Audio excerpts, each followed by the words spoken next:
I stood in the kitchen, the aroma of brewed coffee hanging in the air, when Arthur's words sliced through the calm like a knife. "Evelyn, we've decided to live with Ethan and Lisa, so you need to leave." His voice, once warm and loving, now held a chilling finality. I blinked disbelievingly. The room spun slightly as I tried to comprehend his words. Lisa, standing beside him with arms crossed, chimed in with a sneer, "Yeah, it's about time. You've been nothing but a freeloader, Evelyn." A freeloader. The absurdity of it stung. I had been the backbone of this family's finances for years, while Arthur played the role of the struggling artist.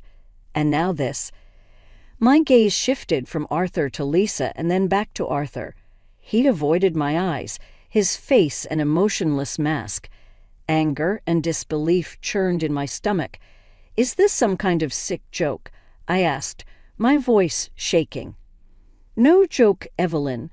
We think it's best for everyone," Arthur said, his tone devoid of the warmth I once knew. The man I married, the man I built a life with, was now evicting me from my own home with the help of our son's wife. The absurdity of it all was overwhelming. I wanted to scream, to shout, to make them see the injustice. But all I could muster was a hollow laugh. "You'll regret this," I said, the words coming out colder than I intended. Arthur's eyes finally met mine, but there was no remorse, just a blank stare. "Just pack your things and go, Evelyn. It's for the best." "Certainly, here's the text punctuated and formatted into short paragraphs." I looked around the kitchen, the heart of our home, where I'd cooked countless meals, where we'd shared so many memories, and now they were casting me out like an unwanted guest. "I'll leave," I said, my voice steady despite the turmoil inside. "But remember this, Arthur, you'll regret this day." I turned, leaving them standing in the kitchen, and walked to our bedroom, my bedroom, the room where I had spent over 2 decades of my life, now just a hollow reminder of a love that had withered away. I packed a suitcase with clothes and essentials, grabbed my work laptop, bank book, and some valuables, and headed for the door. As I passed the living room, I saw them sitting together, already erasing my existence from their lives. "You think you've won," I said, pausing at the door, "but this isn't the end. It's just the beginning." Without waiting for a response, I walked out the door, closing it behind me with a finality that echoed in my heart. As I drove to a nearby hotel, my mind raced with plans and possibilities. They thought they could discard me, but they were wrong. I was Evelyn Carter, and I would not go down without a fight. This betrayal would not go unpunished. I checked into the hotel and lay on the bed staring at the ceiling. The events of the day replayed in my mind, fueling a fire within me. They had unleashed something in me, something fierce and unyielding. I would rebuild my life, but not before making sure Arthur and Lisa understood the gravity of their mistake. They had underestimated me, and that was their biggest mistake. As I drifted into a restless sleep, one thought remained clear in my mind. This was not the end, but a new beginning. A beginning where I would take back control of my life and make them rue the day they crossed Evelyn Carter.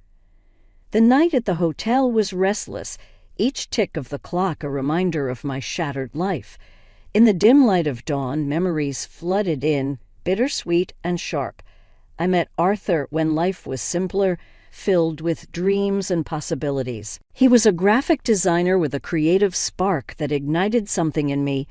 Our courtship was a whirlwind, a blend of passion and promise. We married young, and soon Ethan came along, completing our little family.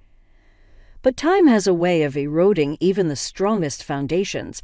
Arthur's once passionate drive for his work dwindled into complacency. I continued working at a food manufacturing company, my career progressing steadily. It was my salary that kept us afloat, especially when Arthur decided to leave his stable job to pursue freelance work. "Are you sure about this, Arthur?" I had asked, concern lacing my words. He was confident, almost dismissive. I'll get work from my contacts, plus you're doing great with your job.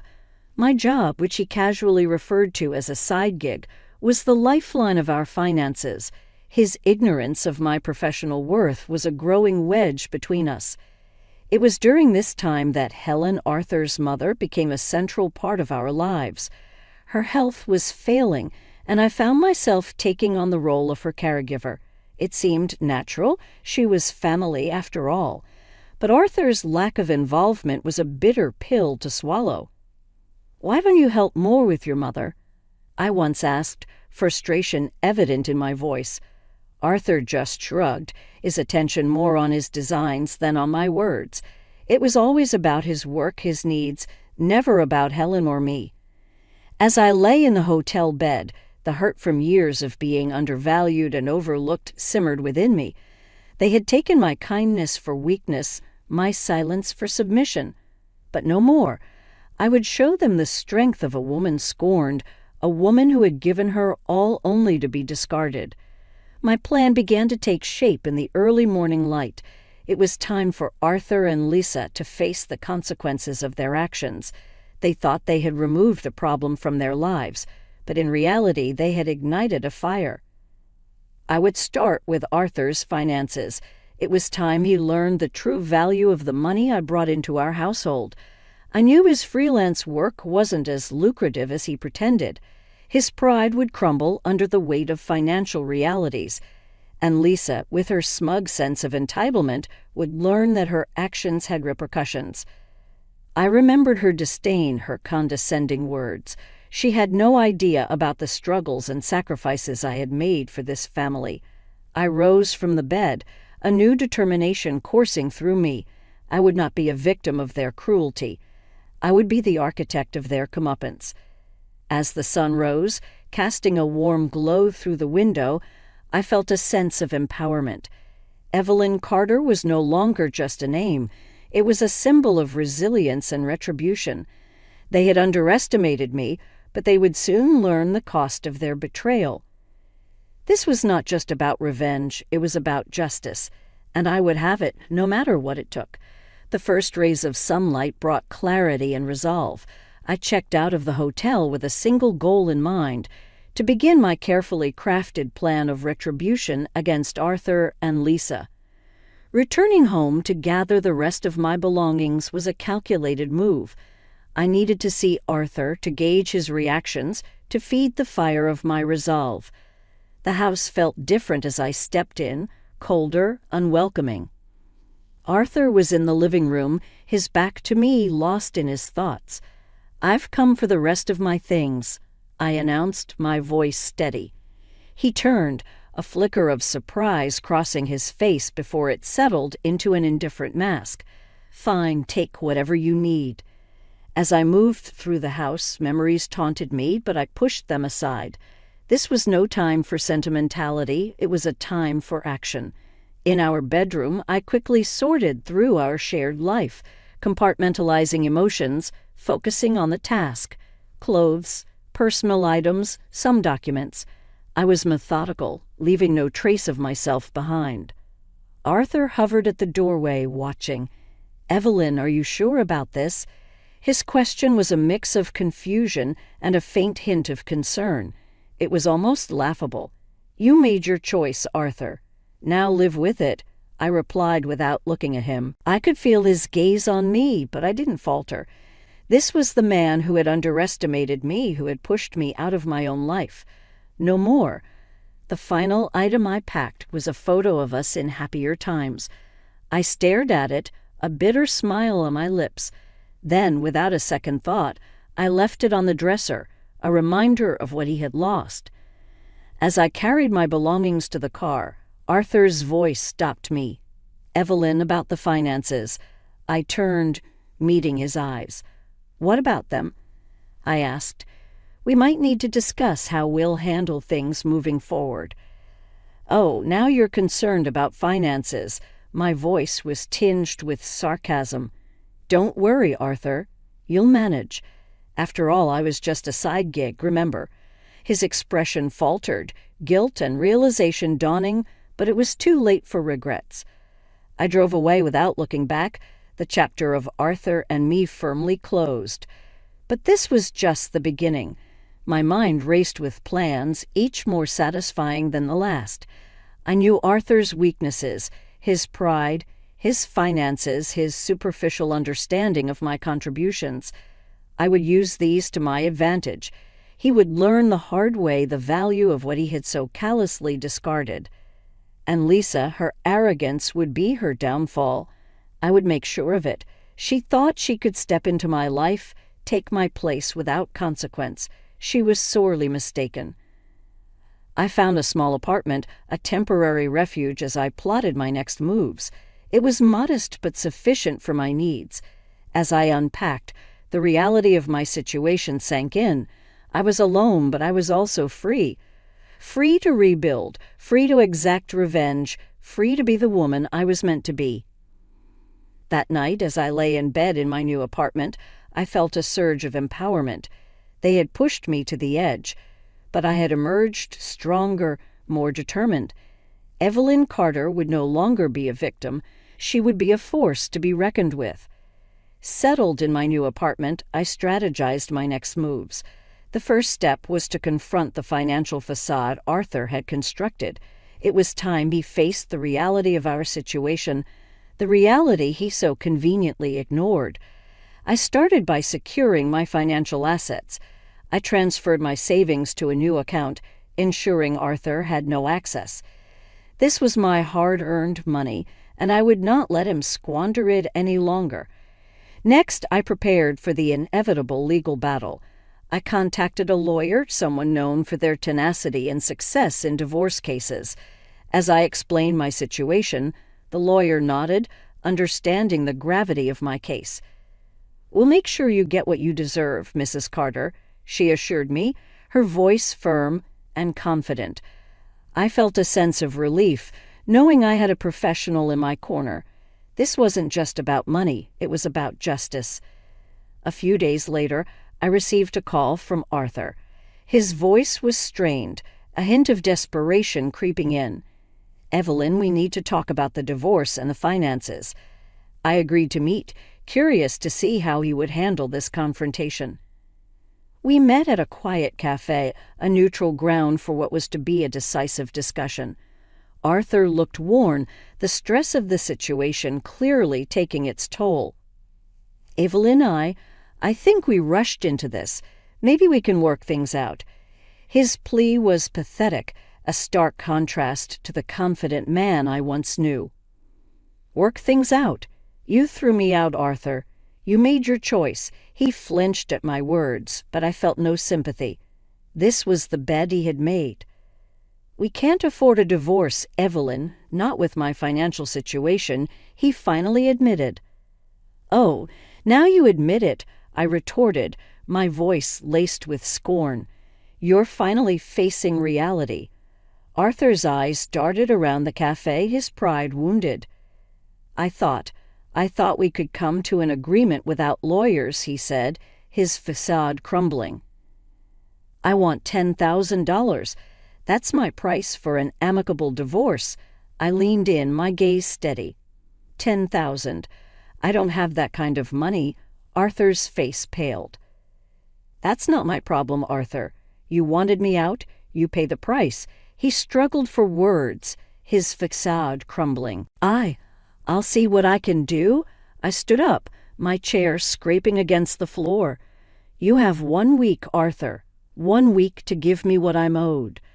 As I left the cafe, I could feel Arthur's eyes on me, but I didn't look back. This was more than just a financial transaction. It was a statement. I was no longer the woman he could manipulate and discard. Back in my apartment, I allowed myself a small smile. The tables were turning. Arthur was finally understanding the cost of his betrayal, and this was just the beginning. There was more to come, and I would make sure he paid every penny of the emotional debt he owed me. The week after confronting Arthur was a whirlwind of activity. I found solace in action, each step a move towards reclaiming my life. But the true test came when Arthur called to arrange the exchange of the $10,000. We met at the same cafe, a public space where emotions couldn't easily run amok. Arthur was there first, looking more defeated than ever. He handed me an envelope, his hand trembling slightly. "This is everything I could gather," he said, his voice barely above a whisper. I didn't count the money there. I didn't need to. The look in his eyes told me it was all there. "Consider this the end of our chapter, Arthur." As I turned to leave, I could feel his gaze heavy on my back, but I walked away without hesitation. Back in my apartment, I counted the money. Each bill was a testament to my resilience, a down payment on my new life. But it wasn't the end of my plan, not yet. The next step was Ethan and Lisa. Arthur's betrayal was one thing, but their complicity stung deeper. It was time they faced their own consequences. A few days later, the opportunity presented itself. Ethan called, his voice strained. "Mom, we need to talk. Can you come over?" I agreed, curious about what prompted his sudden request. At their house, the atmosphere was tense. Ethan fidgeted nervously, while Lisa's usual arrogance was replaced by unease. "What's this about, Ethan?" I asked, my tone neutral. "It's about Dad," Ethan began, his eyes avoiding mine. "He's in a bad place financially. We might lose the house." "And it's your fault with that ridiculous demand for money," Lisa chimed in, her voice laced with frustration. "My fault? I was thrown out of my own home, Lisa. Did you expect me to just walk away without anything?" "But we're family," Ethan interjected, a note of desperation in his voice. "Family?" I scoffed. "Family doesn't treat each other the way you've treated me." "Well, what do you expect us to do now? You've taken everything." Lisa's face reddened, her facade crumbling. "You expect sympathy from me. You made your choices. Now live with them." As I left, I could hear them arguing, their voices a mix of blame and regret. But it was too late for apologies. They had shown their true colors, and now they were facing the consequences. In the solitude of my apartment, I reflected on the day's events. I had set out to reclaim my dignity, to make them understand the pain they had caused, and I had succeeded. But as I lay in bed that night, a sense of emptiness crept in. Revenge had brought satisfaction, yes, but it hadn't filled the void left by my shattered family yet. I knew there was no going back.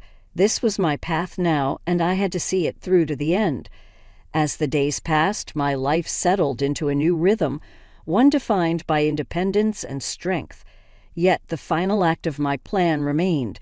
It was time to expose Arthur and Lisa's true nature, to bring their deceit into the light. I began by digging into Arthur's financial affairs. It wasn't difficult. His desperation had made him careless. I discovered a trail of debt, poor investments, and most shockingly, evidence of an affair. It was the ammunition I needed. I confronted Arthur once more, this time at his office. It was a place where he felt in control, but I was about to shatter that illusion. "Arthur, we need to talk," I said, my voice calm yet assertive as I entered his office. He looked up, surprise etched on his face. "Evelyn, what are you doing here?"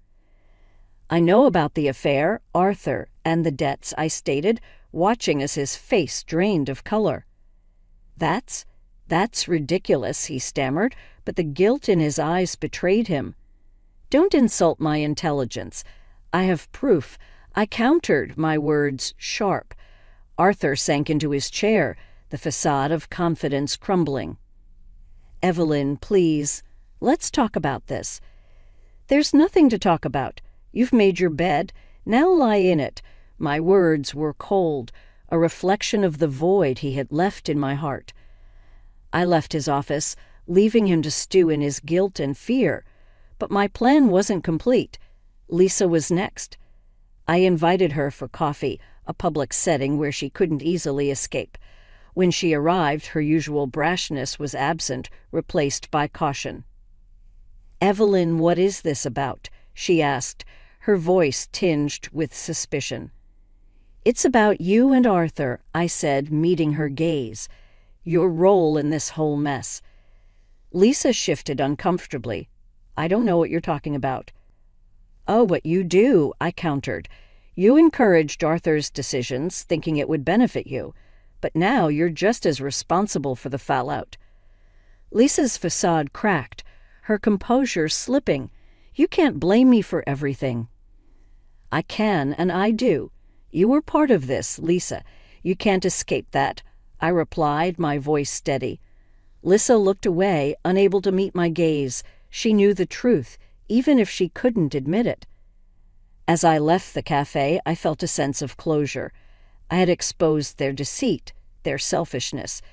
They were left to face the consequences of their actions, just as I had faced mine. In the days that followed, the fallout from my revelations hit hard. Arthur's affair became public knowledge, his reputation tarnished. Lisa, caught in the crossfire, faced her own set of challenges. Her marriage with Evelyn strained under the weight of the truth. I watched from a distance, my heart heavy yet vindicated. They had underestimated me, but I had shown them the strength of my resolve. Yet in the quiet moments I couldn't help but wonder if the price of revenge was too high. The family I once loved was now broken, a casualty of the war I had waged. In the weeks following my confrontation with Arthur and Lisa, the repercussions of their actions, and mine, began to unfold in full view. The house that once echoed with our laughter now stood as a silent monument to broken dreams and betrayal. Arthur's career suffered greatly from the scandal, his financial troubles laid bare for all to see. Lisa found herself isolated, her marriage strained to the breaking point. The social circles that once welcomed her now turned their backs, leaving her to face the consequences alone. I heard through mutual acquaintances that Evelyn had moved out, unable to cope with the continuous quarrels and the stark reality of their situation. Lisa, once so full of confidence and disdain, was now a shadow of her former self. And then there was Arthur. He called me one evening, his voice a mixture of sorrow and desperation. "Evelyn, I'm sorry for everything." His apology, though late, was a testament to the depth of his downfall. "Your sorry can't undo what's been done, Arthur," I said. "I know I've made mistakes, but I'm paying for them now," he replied, his voice breaking. "You're not the only one paying, Arthur. We all are," the weight of our collective pain heavy in my voice. We ended the call with no promises of reconciliation, only the somber acknowledgement of our shared history and its painful end. In the aftermath, I found solace in my newfound independence. The pain of the past was still there, a dull ache that ebbed and flowed with the days, but there was also a sense of freedom, a liberation from the chains of a loveless marriage and the suffocating deceit that had come with it. As I rebuilt my life piece by piece, I realized that revenge, though sweet, was also bittersweet. It had given me closure, yes, but at a cost. The family I had once cherished was now just a memory, a lesson learned in the hardest way possible. But life has a way of moving forward, and so did I. I found joy in small things, in the quiet moments of solitude, in the new beginnings that each day brought. The scars of the past remained, but they no longer defined me. I was Evelyn Carter, a woman who had faced her demons and emerged stronger. The journey had been long and fraught with pain, but I had survived, and in that survival, I have found a new sense of self, a new purpose.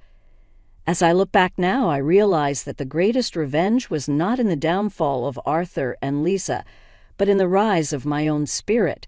In the end, I had not just survived, I had thrived.